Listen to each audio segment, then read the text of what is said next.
అధ్యాయం, యోహాను గ్రంథం 1వ అధ్యాయం 5-6 వచనాలు.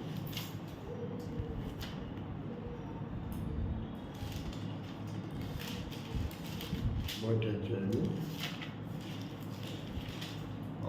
5-6 వచనాలు. కాబట్టి నావికులు భయపడి ప్రతివాడును తన తన దేవతను ప్రార్థించి ఓడ చులకన చేయుటకై అందులోని సరుకులను సముద్రములో పారవేసిరి. అప్పటికి యోనా ఓడ దిగువ భాగమునకు పోయి పండుకొని గాఢ నిద్ర పోయి ఉండేను. 9వ వచనం. అతడు వారితో ఇట్లనెను, నేను హెబ్రీయుడను, సముద్రమునకును భూమికి సృష్టికర్త అయిన ఆకాశమందుండు దేవుడైన యెహోవా యందు నేను భయభక్తులు గలవాడనై ఉన్నాను. ప్రేమల తండ్రి, మాటలు మా వెనుకల్లో దేవునికరంగా చేయండి. ఈ సత్యాన్ని మేము గ్రహించి ఆత్మీయమైన క్షమాభివృద్ధి పొందినట్లుగా మీ రక్త మాంసంలో మమ్మల్ని మేము పరిశోధించుకొని యోగ్యంగా పాల్పొంపులు పొందినట్లుగా సహాయం చేయమని యేసుక్రీస్తు నామంలో ప్రార్థిస్తున్నాము తండ్రి. ఇక్కడ మనం చూస్తే దేవుని వాక్యంలో ఈయన ఏమని సాక్ష్యం ఇస్తున్నాడు? ఆయన ఇస్తున్న సాక్ష్యం ఏంటి? తనను వారికి ఎలాగో పరిచయం చేసుకుంటున్నాడు, తన గురించి తాను ఏం చెప్పుకుంటున్నాడు?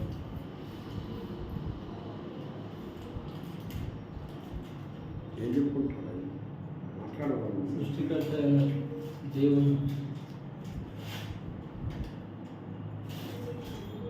నేను దేవుని యందు భయభక్తులు కలిగిన వాడను అని చెప్పుకుంటున్నాడు.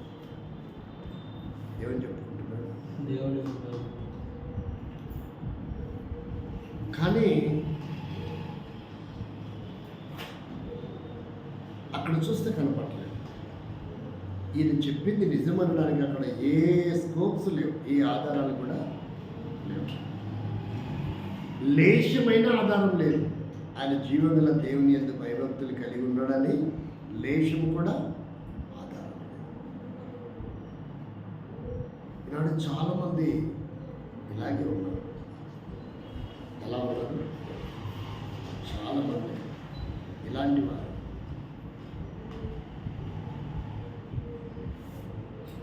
కొంతమంది అందంగా ఉంటారు. ఎట్లుంటారు చూడటానికి? ఎట్లుంటారు?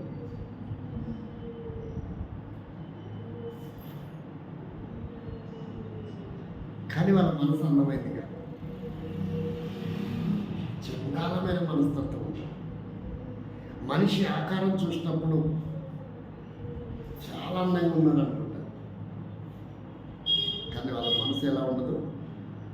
మనిషి ఉన్నంత అందము అన్న మనసు ఉండదు. ఈయన కూడా చెప్పుకోవడానికి ఎలా ఉన్నాడు? దేవుని యందు భయభక్తులు కలిగి ఉన్నాడో చెప్పుకున్నాడు, కానీ అది క్రియాశీలకంగా లేదు కదా. అందుకే దానికి బైబిల్లో ఒక మాట చెప్పింది. బైబిల్ ఒక మాట చెప్పింది. సామెతల గ్రంథం చూస్తే 31వ అధ్యాయం 30వ వచనం మొదటి భాగంలో చెప్పింది. వాళ్ళు అందంగా ఉంటారంట, కానీ అందమైన మనసు ఉంది.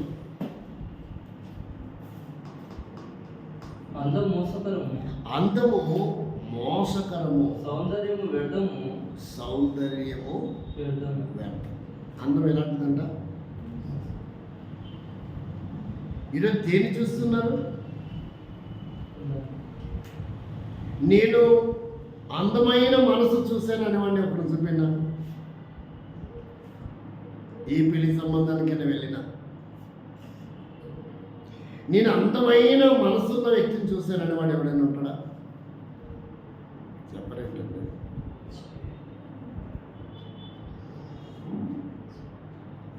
ఒక అబ్బాయి ఫోన్ చేశారు నాకు, అయ్యగారు మీరు నాకు చూడబోయే అమ్మాయి మా ఊరిలో నా వయసు కలిగిన వాళ్ళు 2500 కోడళ్ళు వచ్చారంట ఆ ఊరికి. ఎంతమంది కోడళ్ళు వచ్చారు? 2500 కోడళ్ళు వచ్చారు పెంచుకే. కానీ నాకు ఇప్పుడు 30 సంవత్సరం. కొంతమంది 18 ఏళ్ళు 19 ఏళ్ళ నుంచి పెళ్లి చేసుకోవడం మొదలుపెట్టారు. 2500 మందికి పైగానే కోడళ్ళు వచ్చారు. వాళ్ళు రాసి పెట్టుకున్నాడంట. కానీ వాళ్ళందరికంటే చూడడానికి నా భార్య అందంగా ఉండాలి అని ఏం చెప్తున్నాడు? మంచిదే. ఊరు మొత్తంలో ఉన్న ఆడు లాజిక్ వాడిని అది చెప్పడానికి చెప్తున్నాను. ఊరు మొత్తంలో ఉన్న అబ్బాయిలు కానీ ఆంటీలు కానీ సారీ అంకుళ్ళు కానీ తాతయ్యలు కానీ మా ఆవిడనే చూడాలి. నేనన్న ప్రదర్శనశాల పెట్టడానికి ఎందుకు? ఒక అమ్మాయిని తెచ్చి పెళ్లి చేసుకో, ప్రదర్శనశాలలా పెట్టు, నేను చూస్తూనే ఉంటానన్న. అదే దగ్గర మాట అన్నారు. వాడు చెప్పింది నేను చెప్పింది వేరే ఉందా? ఆడు కుటుంబంలో శుభ్రంగా కాపురానికి పనికిరాల, మా అమ్మ నాన్నతో మా వంశానికి సరైనది ఉండాలా, నన్ను అర్థం చేసుకోవాలా, ఆరోగ్యకరమైన సంతానం కలిగి వ్యక్తి ఉండాలా, గొడవల సమస్యలు లేకుండా ఉండాలని చెప్పట్లాడు. పెళ్ళైన అబ్బాయిలు కానీ పెళ్ళి కాని అబ్బాయిలు కానీ అంకుళ్ళు కానీ తాతలు కానీ నా భార్యనే చూడాలన్నాడంటే నేనేం చెప్పాలి? ఇంకా అందుకే నేనేం చెప్తున్నానంటే మనిషి అందంగా ఉండొచ్చు, కానీ అందమైన మనసు ఉండదని మాత్రం చెప్పలేం. అందమైన మనసు ఉంటుందని మాత్రం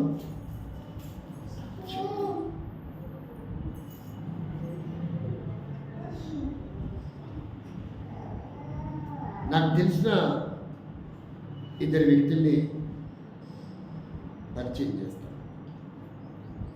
ఈ వీడియో ద్వారా. ఒక ఆమె మనకు చివరిలో ఉంటుంది. ఆమె పేరు సలోమి. ఆమె పేరేంటి?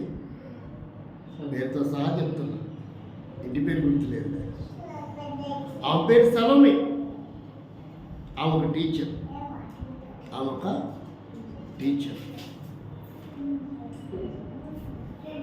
ఇంకా ఆయన భర్తను గురించి చెప్పదలుచుకోలేదు. ఎందుకంటే ఆయన భర్తను గురించి చెప్తే అది ఇంకోలాగా దారితీస్తాడు.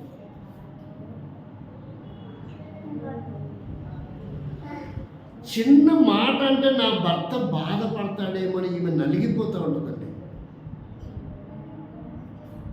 మనిషి చెప్పుకున్నటువంటి విధానంలో అందంగా ఉండదు. అంటే ఆ మనసు ఎలా ఉంది? అందమైన మనసు కలిగింది. ఆ మనసు ఎలాంటిది? ఒక మాట అంటే నా భర్త బాధపడతాడేమో, మాట కూడా అన్నదానికి ఇష్టపడదు. అది తెలిస్తే, అది వింటే నా భర్త బాధపడతాడేమో.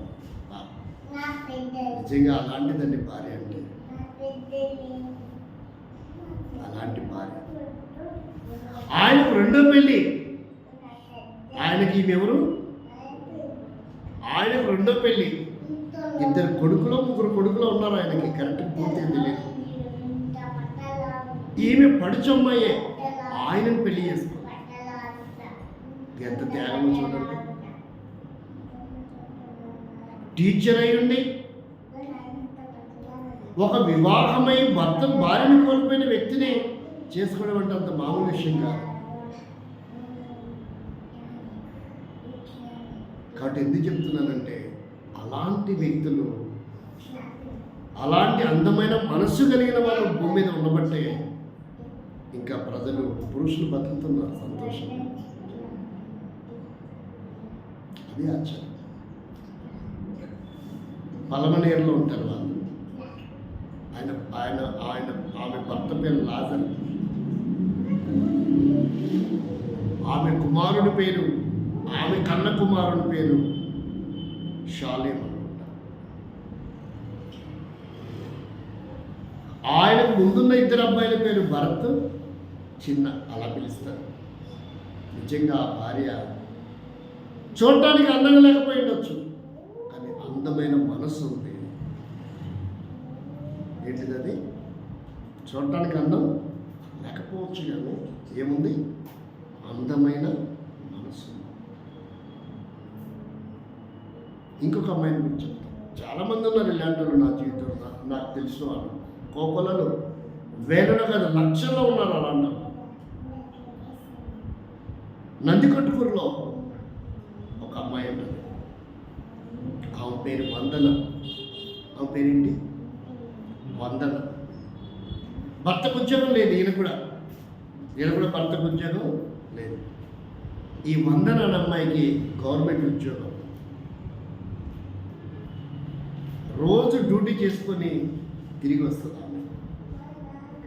ఆటో ఎక్కొద్దు, బైక్ ఎక్కొద్దు, పక్కన ఎవరు కూర్చోవద్దు. ఆ అబ్బాయి రూల్స్ ఇవి.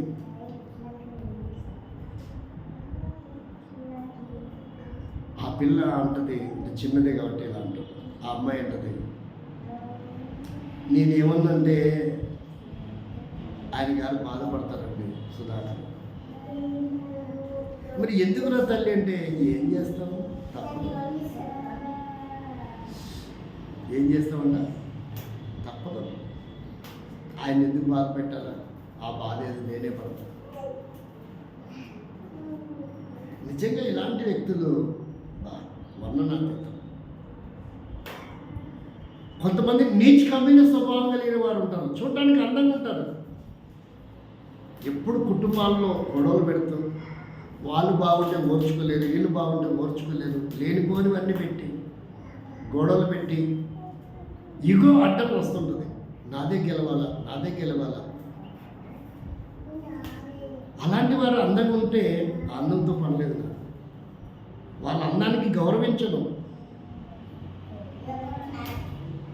తెల్లగా ఉన్నారు, చుట్టూ పొడుగు ఉంది, ఎంతో అందంగా ఉంది, ఎంతో బంగారం ఉంది, ఎంత ఖరీదు చీరలు కడతాయి, ఎంత ఖరీదైన కార్లు తిరుగుతారు. అట్లాంటి చెత్తతో పనులు గౌరవిస్తారు మనసులు, నేను గౌరవించలేదు. ముందు వాళ్ళకి అందమైన మనసు ఉందా లేదా?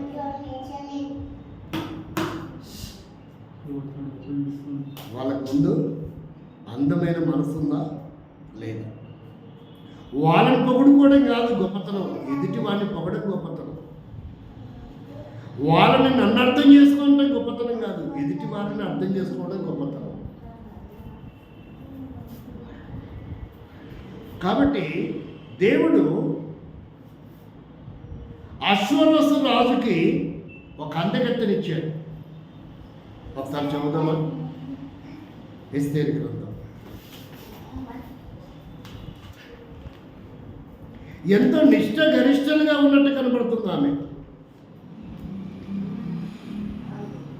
ఎస్తేరు గ్రంథం, కానీ కాపాడుకోలేకపోయింది. ఏం జరిగిందో చూడండి, ఏం జరిగిందో చూద్దాం. నిజంగా దేవుని యందు భయభక్తులు కలిగి ఉందా అనేది మనం ఇక్కడ పరిశీలన చేస్తాం. ఏమని చెప్పాడు చూడండి. 10వ వచనం, 9వ వచనం నుంచి చదువుతా. మొదటి అధ్యాయం. రాణి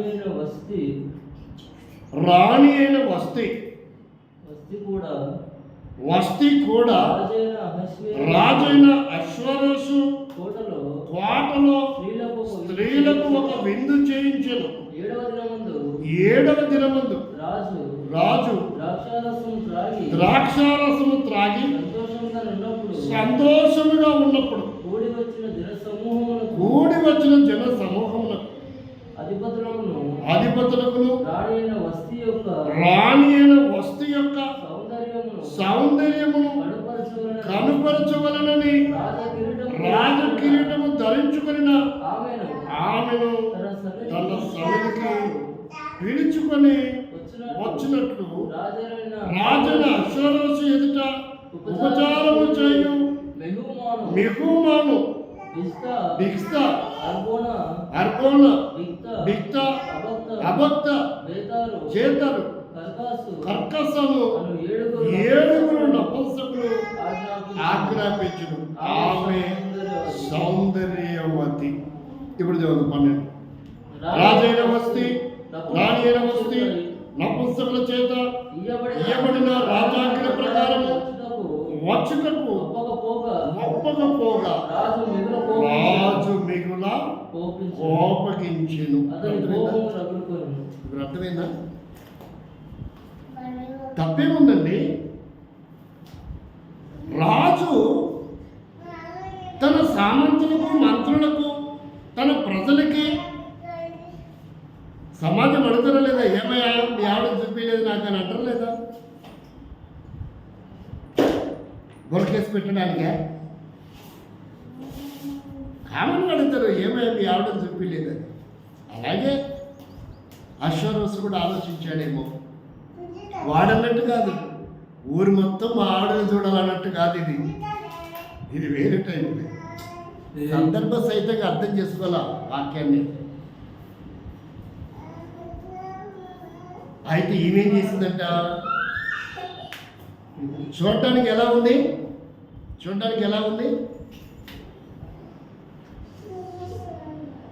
సౌందర్యవంతురాలే.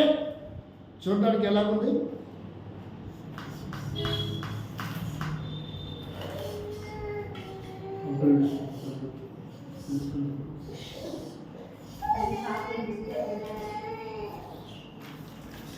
సౌందర్యవంతురాలే చూడటానికి, కానీ ఆమె మనసు సౌందర్యవంతురాలు కాదు.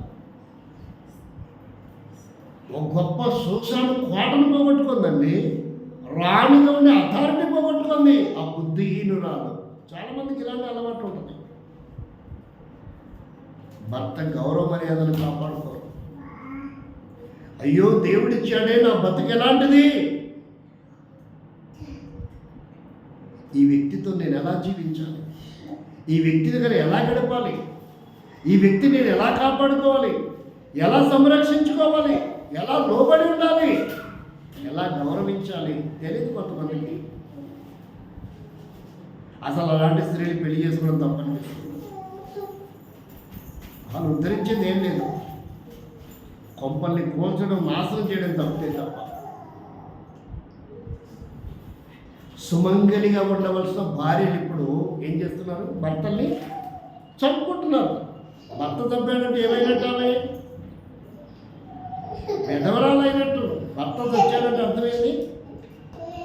సహజంగా చంపుడు చచ్చిపోతూనే బాధ ఉంటుంది, కానీ వీళ్ళే కావాల్సిన ఏం చేస్తున్నారు? చంపేస్తున్నారు. వస్తే వీళ్ళు సమానమే. వస్తే రాజు యొక్క ధన మాన హోదా అన్నింటినీ చంపింది. అంతేనే కదా? ఆయన మాట గెలవలేదండి, అన్నిటినీ చంపింది. ఏమనుకుంది? నేను సౌందర్యంగా ఉన్నా, ఆడితే ఆడి బతికెంత, నా కాళ్ళ కాడికి రావాల్సిందే అనుకుందేమో, మనకు తెలియదు. కొంతమంది బుద్ధిహీనులు ఉంటారు. ఆడెంత జ్ఞానవంతుడు అశ్వరోజు రాజు ఏం చేశాడో తెలుసా? చాలా సింపుల్ కట్ చేశాడు. చూడండి ఏం జరిగిందో. దేవుడు అవకాశం ఇచ్చాడు ఆమెకి. రాజ్యాధికారంలో ఉంది, సింహాసనం మీద ఉంది, రాణిగా ఉంది. కానీ ఏమైందో తెలుసా? 19వ వచనం. రాజునకు సమ్మతి ఆయన వస్తి రాజైన అశ్వరోజు సన్నిధికి ఇకను రాకూడదని తమ యుద్ధ నుండి యొక్క రాజాజ్ఞ పుట్టవలెను. అది తప్పకుండానట్లు పారసీకుల యొక్కయు మాదిల యొక్కయు న్యాయము చొప్పున నియమింపవలెను. మరియు వస్తి కంటే యోగ్యురాలని రాణిగా తాము చేయవలెను. ఇప్పుడు ఏమైపోయింది? ఒకప్పుడు ఈమె యోగ్యురాలే, రెప్ప పాటలు ఏం కోల్పోయింది చెప్పండి. నేను మాట్లాడుతున్నా, మీరు స్పందించారా? యోగ్యత కోల్పోయింది, రాణిస్థానం కోల్పోయింది, అన్ని కోల్పోయింది. బజార్ అంటారు, పట్టాడు వ్యక్తిని ఏమంటారు? భర్తకు దూరమైన వ్యక్తిని ఏమంటారు? మరి తెలంగాణలో ఏమని పిలుస్తాం నాకు తెలియదు. విలుగుంటుందా ఆమెకి? ఏం చేయకూడదంట? ఏమని జీవం వచ్చింది 19వ వచనంలో? 2 వచ్చినాయి. రాజు సన్నిధికి రావడానికి వీల్లేదు. ఇక రెండోది ఏంటంటే, ఈ వస్తీకి బదులుగా యోగ్యురాలుని రాణి కావాలి. ఇప్పుడు చూసాడా? ఆయన ఏమన్నా తప్పు చేసాడా? ఈమెమన్నా తప్పు చేసిందా? ఎవరిలో తప్పు కనపట్లేదు. కానీ ఒక గొప్ప అవకాశం ఏం చేస్తుంది? లోపడలేదంటే భర్తకి, ఆయన మాటని గౌరవించలేదు. ఇప్పుడు ఈమెకి అవమానం అయితే ఆయనకు అవమానం కాదా? అసలు ఆయన ఉన్నందువల్ల ఈమెకి విలువ వచ్చిందా? ఈయనని బట్టి ఆయనకి విలువ వచ్చిందా? అది ఇక్కడ మర్మం. సింపుల్ కట్ చేశారు. అందుకే నేనేం చెప్తానంటే, వాళ్ళు చూడటానికి సౌందర్యం అనుకుంటారు, అందం అనుకుంటారు. నా హోదా ఏంటి, నా ఘనత ఏంటి? 1000 ఇళ్ళున్నాయి మాకు, మా బంధువులవి. ఒకరు నాతో చెప్పారు, మీరు 4 ఇండ్లే, 3 ఇండ్లే, 5 ఇండ్లే, మా ఎన్ని ఇళ్ళు తెలుసా? 1000 ఇళ్ళు ఉంటాయి. ఏం చేసుకోవడానికి? కొంతమంది చెప్పుకుంటుంటారు. ఒకరి గురించి నేను విన్నా, బాబు విగ్రహారాధన కుటుంబంలో నుంచి నిన్న మొన్న నువ్వు యేసుప్రభుని నమ్మావు. ఎప్పుడు? నిన్న మొన్న నువ్వు యేసుప్రభుని నమ్మావు. మరి వాళ్ళు ఈ వ్యక్తి ఎప్పుడు నమ్మారో తెలుసా? ఎప్పుడు నమ్మారండి? మరి అంతే కదా, మనం అంతకంటే ఏమంటాం? 3 తరాల నుంచి వాళ్ళు భక్తి పరులు, 3 తరాల నుంచి దేవుని యందు భయభక్తులు కలిగి ఉన్నారు అని చెప్తే ఎట్లుంటుంది మనకి? సబ్జెక్ట్ ఇది. సబ్జెక్ట్ ఏంటి? మీకు అర్థం కావడానికి, వాక్యం మీదకి మీ మనసును కేంద్రీకృతం చేయడానికి ఇలా అన్ని తిరిగి రావాల్సి వచ్చింది. 3 తరాల నుంచి దేవుని యందు భయభక్తులు కలిగి ఉన్నారు వీళ్ళు. నేను ఎప్పుడు అనుకున్నా కదా, మనం ఏమనుకుంటాం కామన్గా? నిన్న మన దేవుని నమ్ముకున్నాడు ఏమనుకుంటాడు? 3 తరాల నుంచి దేవుని యందు భయభక్తులు కలిగి ఉన్నారంటే వీళ్ళు కోహినూరు వజ్రం లాంటి వాళ్ళు అనుకుంటాం కదా. మనమేమో ఏమంటాం? మన లోహం పేరేంటి? ఇనిమే. మనం ఇంకా వాళ్ళెవరు? కోహినూరు వజ్రం, మనం ఇనిమే, లేదా పిండిస్ లాంటి వాళ్ళం మనం, అంతే. ఇంకా లేదా గుండు పిండి లాంటి వాళ్ళం అనుకుంటాం, కంపేర్ చేసుకుంటాం. 3 తరాల నుంచి వారు దేవుని యందు భయభక్తులు గలవారు అనుకుంటే, ఇక్కడ కూడా ఏమంటున్నాడు ఈయన?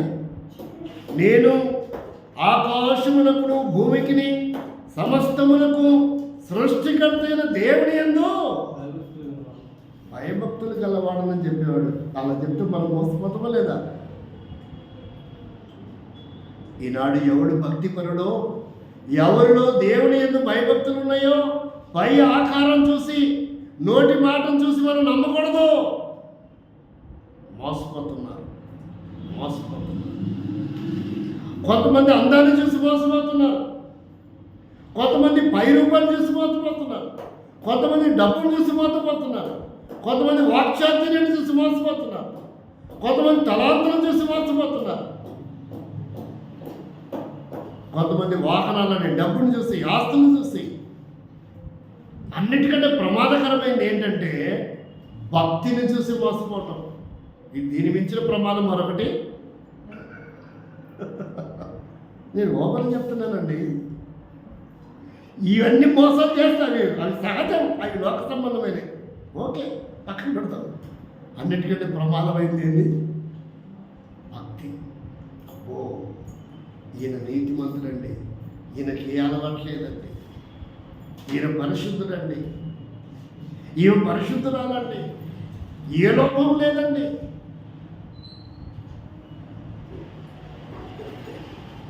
ఇప్పుడు యోన కూడా అలా అంటాడు. ఎలా అంటాడంట? ఏమని చెప్పుకుంటుంటారు? ఏమైనా ఆధారం కనపడుతుందా అని. కనపడుతుందా? చూడండి ఆయన ఏమన్నారు చూడండి. రండి పాట దగ్గర రండి. ఏమన్నారు చూడండి, కింద వచ్చింది చదవండి. 7వ వచనం అనుకుంటా, 6వ వచనం, 5వ వచనం చదివాము. యోనా గ్రంథం బట్టి వచ్చాడు. అప్పుడు వాడు నాయకుడు వచ్చి పోయి నిద్రపోతా. మీరు అర్థం చేసుకో, ఎలాంటి వ్యక్తికి ఎలాంటి టైటిల్ ఇచ్చాడు. ఈయన చెప్తున్నాడు, నేను దేవుని యందు భయభక్తులు గలవాలని చెప్తుంటే ఆయన అంటున్నాడు పోయి నిద్రపోతా. అంటే భక్తి ఉందా? కొంతమందిని చూస్తే అస్తమానం బైబిల్ చదువుతున్నట్టే ఉంటారు. రోజుకి 10 గంటలు ఏం చదువుతారు? రోజుకి 10 గంటలు బైబిల్ చదువుతున్నట్టే ఉంటారు. కొంతమందిని చూస్తే రోజుకి 18 గంటలు ప్రార్థన చేస్తున్నట్టే ఉంటారు. మనుషులు చూసినప్పుడు, కానీ అవి దేవుని దృష్టిలో నిజమైన భక్తి, నిజమైన సౌందర్యం కాదు, నిజమైన అందం కాదు. ఒకవేళ అది నిజమే అయితే, అది నిజమైతే వాడితో నిద్రపోతూ అనిపించుకున్న పరిస్థితి వచ్చేది. ఈయన ఏం చెప్తున్నాడంట? యెహోవా సన్నిధి నుంచి ఏం చేస్తున్నాడు? పారిపోతున్నాడు. 6వ వచనం చివరి లైన్ అనుకుంటా. ఏమంటున్నాడు? ఏం చేస్తున్నాడు? ఏం చేస్తున్నాడు అయ్యా? 10వ వచనంలో చూడండి.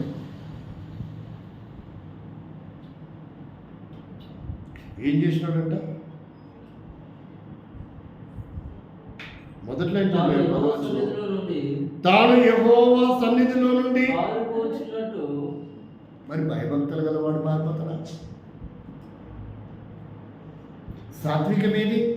దీనత్వం ఏది? భక్తి ఉన్నట్టే రుజువులేంటి? నోరు అదుపేంటి? క్రమశిక్షణ ఏంటి? ఇవేనా భయభక్తులు గలవాడు దేవుడు నేర్పింది వాళ్ళకి?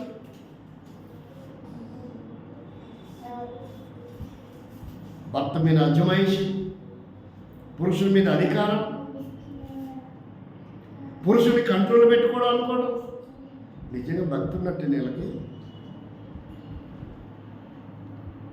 భార్య నా కాలు కింద ఉండాలనుకోవడం నిజంగా భక్తి ఉన్నట్టే వాళ్ళకి. అతనికి ఫ్రీడమ్ వదిలిపెట్టాలండి. ఏం చేయాలా? ఫ్రీడమ్ వదిలిపెట్టాలి. గొలుసులేసి బంధించకూడదు. భార్యని గొలుసులేసి బంధించి నేను భక్తి పరుడను అనుకోకూడదు. వాడు భర్తను కూడా నా కాలు కింద ఉండరా, గదిలోనే ఉండరా, అన్ని పనులు నేను చూసుకొచ్చుకుంటాలే అనుకునే దానికి నిజంగా దేవుని యందు భయభక్తులు ఉన్నట్టుగా, భక్తి ఉన్నట్టుగా. భార్య అనేది భర్తను అణచివేయకూడదు. భక్తి ఉంటే, భర్తకి భక్తి ఉంటే భార్యని ఇది చేయొద్దు, అది చేయొద్దు, ఇది చూడొద్దు, అది చూడొద్దు అనేది కంట్రోల్ చేయకూడదు. సహజంగా భర్తని గౌరవించి, ఓహో ఇది నా భర్తకు నచ్చదు, నేను దీన్ని చేయకూడదు, ఈ ఇంటికి వెళ్ళడం నా భర్తకు నచ్చదు, నేను ఇది చేయకూడదు, ఇది తినటం నా భర్తకు నచ్చదు, నేను దీన్ని తినకూడదు, అలా పుట్టాల హృదయంతరంగంలో. ఇలాంటి జాకెట్ వేసుకుని నా భర్తకు నచ్చదు, నేను దీన్ని వేసుకోకూడదు. ఆమెకి ఇష్టమైండొచ్చు, చూసారా? అది నిజమైన భక్తి ఉండడం అంటే. భార్యకి ఏమి ఇష్టం, ఏ చీర ఇష్టం, ఏ కలర్ అంటే ఇష్టం, అది తెచ్చిపెట్టేవాడు నిజంగా భయభక్తులు ఉంటాడు దేవుని యందు. భార్యకు బిస్కెట్లు అంటే ఇష్టమా, చాక్లెట్ అంటే ఇష్టమా, చికెన్ పకోడా అంటే ఇష్టమా, స్వీట్ అంటే ఇష్టమా, పండ్లు అంటే ఇష్టమా, తాను తినకపోయినా ఆమెకు తెచ్చిచ్చేవాడు నిజమైన దేవుని యందు భయభక్తులు కావాలి.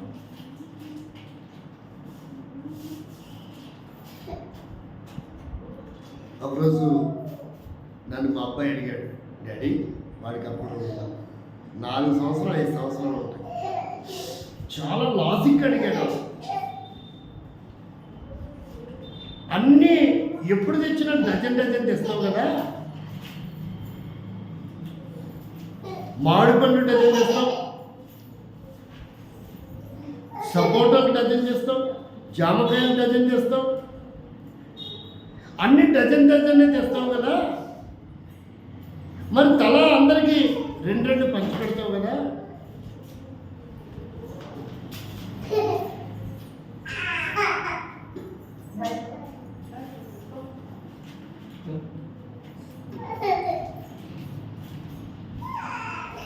మరి నువ్వు తినవేంటి అని అడిగాడు వాడు. ఏమని అడిగాడు? నువ్వు తీసుకోవేంటి, నువ్వు తినవేంటి, స్వీట్లు తెచ్చినా, పప్పలు తెచ్చినా, కాయలు తెచ్చినా, ఏం తెచ్చినా మాకే వడ్డిస్తావు, నువ్వు తినవేంటి? మరి మీ ఆవిడకి ఇచ్చావు కదా 2, మీ ఆవిడ 1 నీకు ఇవ్వచ్చుగా అని అడిగాడు. మీ ఆవిడకి 2 ఇచ్చావు కదా, మరి నువ్వు 1 తిను నేను 1 తింటాను, మీ ఆవిడ ఇవ్వచ్చుగా అంటే నాకెందుకైనా. అందుకే నేనేం చెప్తున్నానంటే, వాడు భర్త కాడు, స్వేచ్ఛ ఒదిగించినోడు భర్త. కనీసం నువ్వు ఏం చేస్తున్నావు, ఎక్కడికి వెళ్తున్నావు అని అడిగిన వాడు అడగడం సహజం. నేనెందుకు అడిగినంటే, దేవుడు ఏ మనసుతో ఫ్రీడమ్ వదిలిపెట్టాడో అలా ఫ్రీడమ్ వదలాలనుకుంటాను. ఏమనుకుంటా నేను, నాకు అట్లా అర్థమవుతుంది వాక్యం. ఆదామవ్వలకు ఫ్రీడమ్, ఆ చెట్టు పండు తినొద్దు అన్నాడు అంతే, తింటే నీకు ప్రమాదం జరుగుతుంది అంతే. ఫ్రీడమ్ వదిలిపెట్టాడు, తింటే నువ్వు నష్టపోతావు అన్నాడు. మరి నష్టం జరుగుతుంది అనుకోండి, తినకుండా ఉండొచ్చు కదా. కాబట్టి దేవుడు ఫ్రీడమ్ వదిలిపెట్టాడు, బౌండరీస్ పెట్టలేదు. ఒక సత్యం తెలుసుకోవాలనుకున్నాడు. కొడుకైనా, కూతురికైనా, భార్యకైనా, భర్తకైనా ఫ్రీడమ్ ఉండాలి. అది దేవుని సంకల్పం, అది దేవుని ఆజ్ఞ, దేవుని చిత్తం. అది ఆ భర్త భార్యను అర్థం చేసుకోవాలి, ఆ భార్య భర్తను అర్థం చేసుకోవాలి. అప్పుడే ఆ కుటుంబ వ్యవస్థ తరతరాలుగా స్థిరంగా ఉంటుంది. వస్తుకి దేవుడు ఇచ్చాడు అశ్వరోజు రాజుని, ఉపయోగం ఏంటి? పోగొట్టుకుంది ఎవరు? వస్తు పోగొట్టుకుంది. మరి సంపాదించుకున్న వ్యక్తి ఎవరో చూద్దామా రండి. ఈ వ్యక్తి ఎలా సంపాదించింది, దేని ద్వారా సంపాదించింది చూడండి. 3వ అధ్యాయం 2వ అధ్యాయం 15వ అధ్యాయం.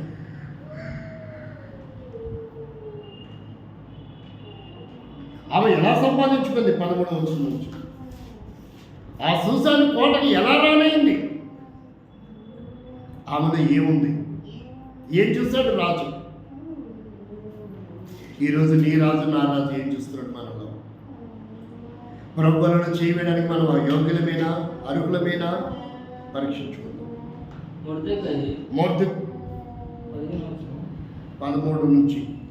మరియు అంతఃపురములో నుండి రాజు ఇంటిలోనికి వెళ్ళవలసిన సమయమందు ఆమె ఏమి కోరనో అది అట్టి స్త్రీకి ఇవ్వబడుట కాదు.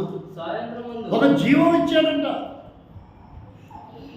రాజు దగ్గరికి ప్రవేశిస్తున్నప్పుడు ఆమె వచ్చిన వైడూర్యాలను అడిగితే ఇచ్చేయండి, బంగారు ఆభరణాలు అడిగితే ఇచ్చేయండి, ఖరీదైన వస్త్రాలు అడిగితే ఇచ్చేయండి. ఆమె ఏమడిగినా ఇవ్వండి జీవం ఉంది. ఎంత లిబర్టీ ఇచ్చాడు చూడండి. అశ్వరోసు రాజు ఇక్కడ యేసు ప్రభు సాదృశ్యం. అశ్వరోసు రాజు ఎస్తేరు విశ్వాసకి సాదృశ్యం. ఇప్పుడు చదవండి 14. సాయంకాలం అంతా ఆమె లోపలికి వెళ్ళి మరుదినమున ఉపపత్రులు కాయు రాజు యొక్క శల్యుడైన షేజ్గు అను అతని వశములో ఉన్న రెండవ అంతఃపురమునకు తిరిగి వచ్చును. ఆమె యందు రాజు సంతోషించి ఆమెను పేరు పెట్టి పిలిచితేనే గాని ఆమె రాజు వద్దకు మరలా ఎంత అద్భుతం అండి. ఈ భర్తకి ఎలాంటి అలవాటు ఉందంట? పేరు పెట్టి పిలిచా ఓయ్ ఓ మనిషి నిన్నే ఇట్లాంటి పదాలు పిలవడేదా? ఎలా పిలుస్తున్నాడు? శుభ్రంగా పేరుతో. ఎవరిని పిలుస్తున్నాడమ్మా? ఎవరిని పిలుస్తాడు? ఏందమ్మా చెప్పరు? ఏమని పిలుస్తున్నాడు అంటే శుభ్రంగా పేరు పెట్టి ఎంత ప్రేమతో పిలిచాడు. తర్వాత ఏమైందో చూడండి. మొర్దెకై తన కుమార్తెగా స్వీకరించిన తన పినతండ్రి అయిన అబీహాయిలు కుమార్తె అయిన ఎస్తేరు రాజు నొద్దకు వెళ్ళటకు వచ్చినప్పుడు స్త్రీలను కాయు రాజు యొక్క శల్యుడైన హేగే నిర్ణయించిన అలంకారము కాక ఆమె ఏమీ కోరలేదు. చూచిన వారందరికీ ఏమనిపించిందంట? ఏం చెప్పిందంట? మరి ఏమీ కోరలేదు. ఏమైనా కోరుకునే అవకాశం ఉంది. అక్కడ అలాంటి జీవం ఉంది, అలాంటి రైట్స్ ఉన్నాయి. ఏమి తక్కువ లేవు. ఏవి కావాలంటే అవి, ఏవి కావాలంటే అవి. ఏమీ కోరలేదు. అది సౌందర్యం అంటే, అది భక్తి అంటే. సౌందర్యం అంటే ఏంటిది? ఏమీ కోరలేదు. ఆమె దేవుని యందు భయభక్తులు కలిగి ఉండడానికి ఏమీ కోరలేదు. సాధారణంగా కామన్ మ్యాన్గా అదే వస్త్రాలతో అలాగే ఉన్న పనులకు వచ్చి నిలబడింది. ఈరోజు భార్యకి దూరం అవడానికి భర్త, ఈరోజు పిల్లలకి దూరం అవడానికి తండ్రి, ఈరోజు కుటుంబానికి దూరం అవటానికి కారణం ఏంటంటే వాడు ఏం చూశాడు? వస్తువులో ఏం చూశాడు? భయభక్తులు ఉన్నాయా? నన్ను గౌరవిస్తుందా? నాకు లోబడుతుందా? నా మాట వింటుందా? నా పరువు ప్రతిష్టలను నిలబెడుతుందా? ఇవే చూశాడు. సింపుల్గా దాన్ని బజారు పాలైపోయింది. బజారు దానిలాగా ఉండవలసిన ఎస్తేరు ఇప్పుడు ఏమైంది? సూసాను కోటని అధిష్ఠించింది. రాజు యొక్క కౌగిట్లోకి వెళ్ళింది, అంతఃపురంలోనికి వెళ్ళింది. బానిసగా ఉండవలసింది, దిక్కులేంది, దరిద్రాలు, విలువలేంది, భ్రష్టుపడిన జీవితం, తినడానికి ఆహారం లేదు, ధరించడానికి సరైన వస్త్రం లేదు. అలాంటి దీన దరిద్రాలైన ఎస్తేరుకు దేవుడు హోదా, దేవుని యందు భయభక్తులు కలిగి ఉంది కాబట్టి అంత మించి వేరే ఆప్షన్ లేదు. కాబట్టి ఈరోజు దేవుని యందు భయభక్తులు కలిగి ఉన్నామని చెప్పుకునే యోనా పారిపోతున్నాడు. దేవుడు ఒక వ్యక్తిని చేతికి అప్పగిస్తే వాళ్ళు ఎలా వాడుకోవాలో తెలియదు. నాకు తెలిసి ఒక ఆయన ఉన్నాడు, ఆయన పేరు చెప్పండి. ఆళ్ళగడ్డకి వెళ్ళి అతనికి సన్నిహితంగా అతనితో జీవించే ఆ స్త్రీకి ఏడ్చి మరి చెప్పుకున్నాడు ఆయన, అమ్మా ఇలా ఉంటే నాకు బాగుంటుంది, నాకు ఇలాంటి కావాలి, నేను చిన్నప్పటి నుంచి ఏ ప్రేమను పొందలేదు, ఎవరివి అనురాగాలు ఆప్యాయతలు నాకు తెలియదు, నువ్వేమో చిన్నప్పటి నుంచి తల్లిదండ్రి ప్రేమ, బంధువుల ప్రేమ అన్నీ పొందావు, నాకు తెలియదు ఇవన్నీ, నన్ను బాధ పెట్టుకో, నన్ను ఇబ్బంది పెట్టుకో, నన్ను అర్థం చేసుకో, ఎన్నో చెప్పాడంట. వింటేగా మనిషి ఫస్ట్ అతను 4 ఆంక్షలు విధించాడు ఆమె విషయంలో. ఏమనంటే, 1 నాకు కోపం తెప్పి, ఏం చెప్పుకున్నాడు? మొదటిది ఏం చెప్పుకున్నాడు? 1 నాకు కోపం తెప్పి, నీ నోటి మాట ద్వారా నాకుగా నేను కోపపడను, కానీ నువ్వు మాత్రం కోపం తెప్పి. 1. 2వది, నేను ఇది అంటే నువ్వు అది కాదు అనకు, అప్పుడే మన కాపురం చక్కగా ఉంటుంది. నేను ఇది అంటే నువ్వు అది కాదనొద్దు. 2వది. 3వది, నేను ఏం చెప్తే అది నువ్వు నమ్ము. 3వది ఏం చెప్పాడు? నేనేం చెప్తే అది నువ్వు నమ్ము. 4వది, నా మనస్సుకి బాధ కలిగేది నువ్వు ఏది చేయొద్దు. 4 చెప్పాడంట.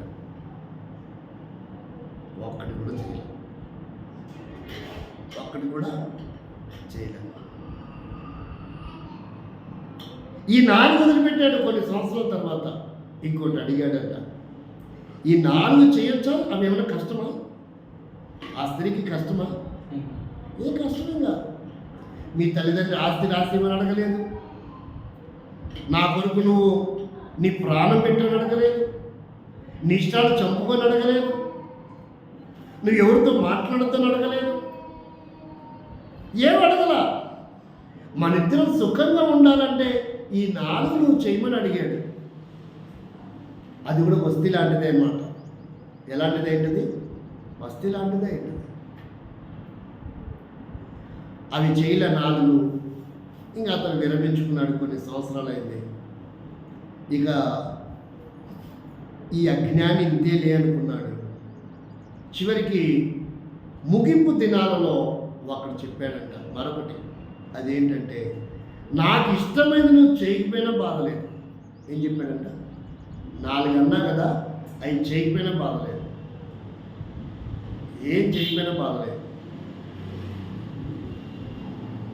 కానీ నా మనసు చాలా సెన్సిటివ్, నా మనసుకు బాధ కలిగేది 1 నువ్వు ఎప్పుడు చేయదు జీవితకాలంలో అని చెప్పాడు. చేయాలా చేయకూడదు? అదొక్కటే. భర్త అడిగాడండి, జీవితం పంచుకునే పురుషుడు అడిగాడండి, 1 కూడా చేయలేని వ్యక్తి అవసరం అతనికి లైఫ్ పార్ట్నర్గా? నా మనసుకు బాధ కలిగేది చెయ్యకు అని చెప్తే అది కూడా చేయలేని వ్యక్తి, ఇక అలాంటి వ్యక్తితో జీవితాంతం ఎలా జీవిస్తారనుకుంటాడు? కాబట్టి ఎంత భక్తి పరురాల్లో ముఖ్యంగా, ఎంత అందంగా ఉందో ముఖ్యంగా, ఎంత భక్తిపరుడనో ముఖ్యంగా, ఇక్కడ భక్తి ఉంది అనడానికి కొన్ని రుజువులు ఉండాలి. ఇంతకీ ఇంతగా భక్తుంటే ఏంటయ్యా మనకు లాభం? కన్క్లూజన్లో మనం ఇంతకీ భక్తి పరులమైన, మన కొరకు ఆయన ప్రాణమే పెట్టాడు, ఎంతగా ప్రేమించాడో. ఎన్నోసార్లు దూరం అవ్వాలనుకున్నాడు, 15 రోజులు దూరం అయ్యాడు, ప్రభుత్వం సమాధానం పడి మరలా తిరిగి వచ్చాడు. 1 రోజులు దూరం అయ్యాడు, ప్రభుత్వం సమాధానం పడి మరలా తిరిగి వచ్చాడు. 2 నెలలు దూరం అయ్యాడు, ప్రభుత్వం సమాధానం పడి మరలా తిరిగి వచ్చాడు. మరి ఆయన కోసం ఆ భార్య ఏం చేసిందో? ఏమీ చేయలే, కానీ నేను అన్నీ చేశానంట. ఏమనుకుంటారు? అన్నీ చేశారు ఆ వ్యక్తి కొరకు. వాడు అతను, లేదంటే మనం ఆ పదాలు వాడకూడదు, అతను అన్నీ పోగొట్టుకున్నాడు. కెరీర్ పోగొట్టుకున్నాడు, లైఫ్ పోగొట్టుకున్నాడు, విలువ పోగొట్టుకున్నాడు, అన్నీ పోగొట్టుకున్నాడు. జీవితం అంతా దారిపోసాడు. కానీ ఈ వ్యక్తి వాడి మనసుకు బాధ కలిగించేది ఒక్కటి చెయ్యకు అంటే ఆ ఒక్కటి కూడా జరగదు. ఇంకేం చెప్తారు? దేవుడు కూడా నీ దగ్గర నా దగ్గర ఇదే కోరుతున్నాడు. మిమ్మల్ని బట్టి నా నామం అన్యజనుల మధ్యన దూషింపబడకూడదు. ఆయన కోరుకునే కోరిక మన దగ్గర ఇదే. అయ్యా, నువ్వు నన్ను నమ్మానంటున్నావు, మంచిదే. నా ఎందుకు భయభక్తులు కలిగి ఉన్నానంటున్నావు, మంచిదే. ఇప్పుడు అన్యజనుల మధ్యన పరువు పోయిందా లేదా? ఎవరు అన్నప్పుడు దేవుని ఎందుకు భయభక్తులు కలిగి ఉన్నానంటే వాడన్నాడు, పోయి నిద్రపోతా అన్నాడు. పరువు పోయిందా లేదా? దేవుడు భయభక్తులు కలిగి ఉన్నామని ఆధారం ఏంటి? అందుకని అన్యజనుల మధ్యన మనల్ని బట్టి దేవుని నామానికి అవమానం వస్తుంది. మనం భయభక్తులు కలిగి ఉన్నామన్న రుజువులు ఉండాలి, క్రియలు ఉండాలి. నీ మీద నాకు అపారమైన ప్రేమ ఉందండి. మరి ప్రేమ ఉంటే వాడు ఉదయము లేక అతను అలాంటి పదాలు వస్తుంది ఏంటి? ఉదయము ఖచ్చితంగా 10:30కి ఫోన్ చేసి టిఫిన్ చేశారా? అతను మధ్యాహ్నం ఫోన్ చేసి ఎంత బిజీగా ఉన్నా, ఏ దేశంలో ఉన్నా, ఏ ఊర్లో ఉన్నా, ఏ ప్రాంతంలో ఉన్నా 2:30కి భోజనం చేశారా? అతను 4:30 అయిన వెంటనే బయలుదేరారా?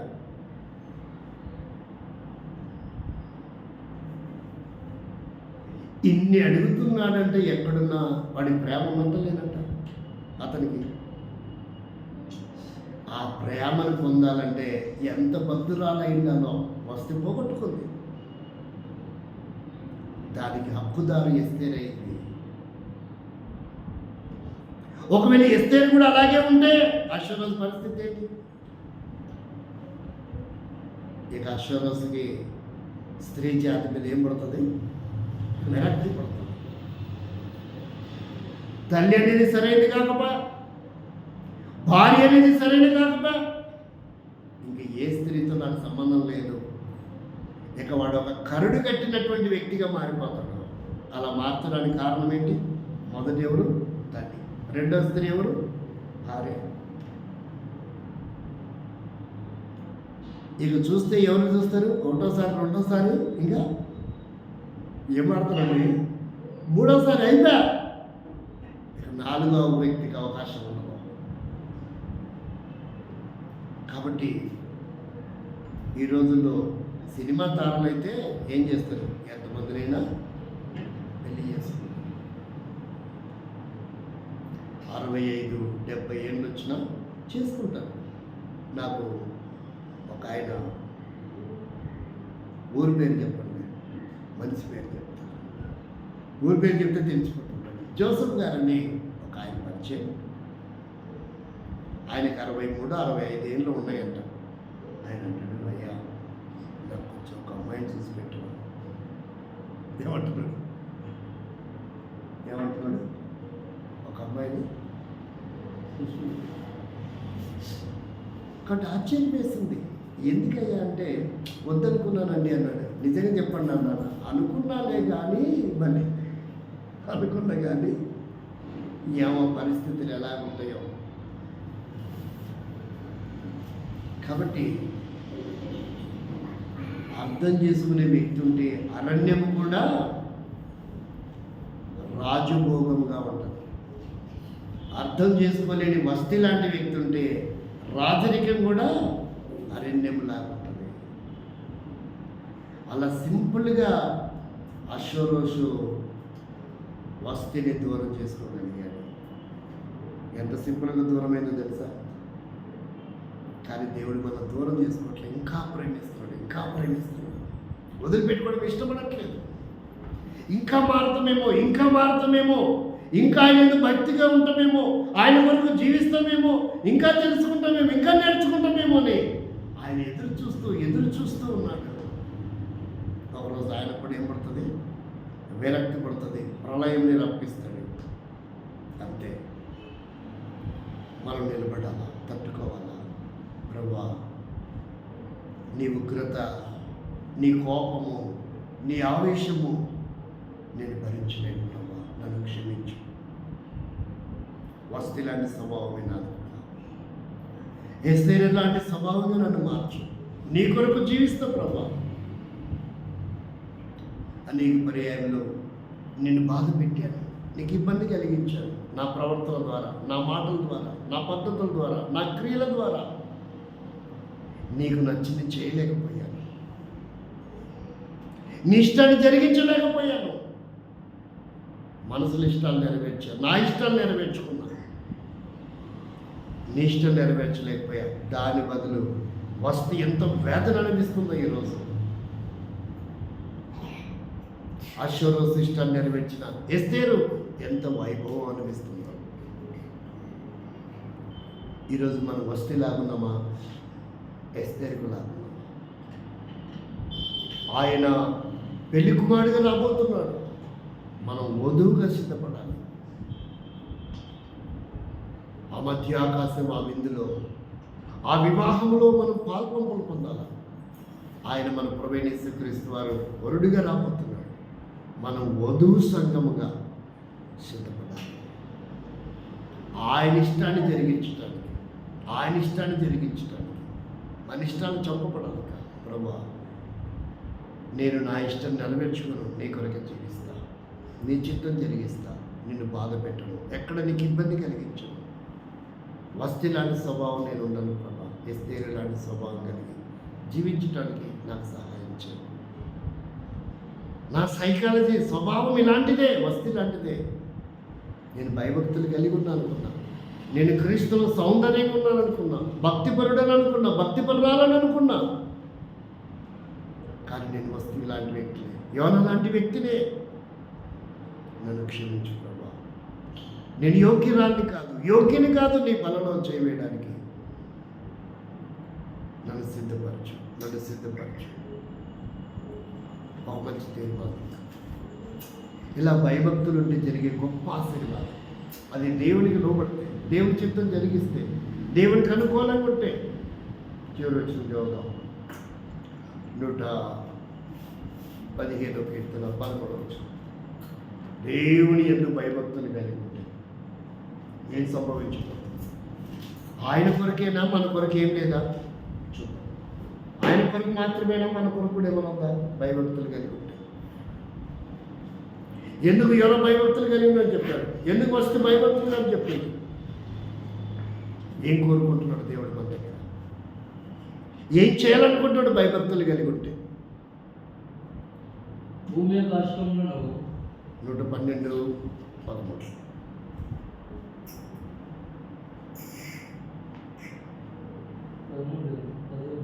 ఏం చదువుతున్నావో నువ్వు నాకు అర్థం కాదు, అసలు వింటున్నావో లేదో తెలియట్లేదు. 112:13 యెహోవా యందు భయభక్తులు గలవారు, పిన్నలైనను పెద్దలైనను తన యందు భయభక్తులు కానివారు. అందుకే చెప్పాను 115:13 చదువు, లేదా 112:13 చదువు. పిల్లలనేమి అది సబ్జెక్ట్ చెప్తున్నప్పుడు అది కాదంటే వెంటనే ఇక్కడ చెప్పాను 112:15 అని 13 అని. పిన్నలనేమి పెద్దలనేమి తన యందు భయభక్తులు గల వారిని ఆశీర్వాదం పొందాలంటే ఇప్పుడు ఎస్తేరు ఏమైనా పొందింది? ఆశీర్వాదం పొందింది. ఆయనను గౌరవించింది, ఆయనకు లోబడింది, అనుకూలంగా జీవించింది. బానిసగా ఉండవలసిన దానికి రాణి, అంతఃపురము, హోదా. అది విశ్వాసరాలు చేస్తే విశ్వాసిగా ఘనత, అది సంఘ పెద్ద భార్య చేస్తే సంఘ పెద్ద రాలుగా ఘనత. ఒకవేళ అది నాయకుడు భార్య చేస్తే నాయకుడి భార్యగా ఘనత, సేవకుడి భార్య చేస్తే సేవకుడి భార్యగా ఘనత. ఆ ఘనత ఎవరు రాలని తెలుసా? ఇక్కడ వస్తికి రాలేదు, అక్కడ భక్సింగ్ గారి భార్యకు రావాలి సేవకుడికే. అంతేకాదు, భక్సింగ్ గారి కంటే 100 సంవత్సరాల ముందు పుట్టిన పురుషోత్తం చౌదరి గారు 1803 పుట్టాడు, ఆయన భార్య కూడా ఘనత రాల. ఇక్కడ వస్తీ భార్యకు రాలేదు. భక్సింగ్ గారి కంటే ముందు పుట్టిన 1803లో పుట్టిన పురుషోత్తం చౌదరి గారి భార్యకు రాలేదు. 1903 పుట్టిన భక్సింగ్ గారి భార్య కూడా ఘనత రాలేదు. పోగొట్టుకున్నారు వాళ్ళు. నిజంగానే భయభక్తులు కలిగి ఉన్నామా? మనము దేవుని దగ్గర నుంచి దేవుని విశ్వాసి, దేవుని యందు భయభక్తులు కలిగి ఉన్నాం. ఘనత ఉందా? పోగొట్టుకుంటున్నామా? రౌడీలుగా, గుండాలుగా, దొంగలుగా,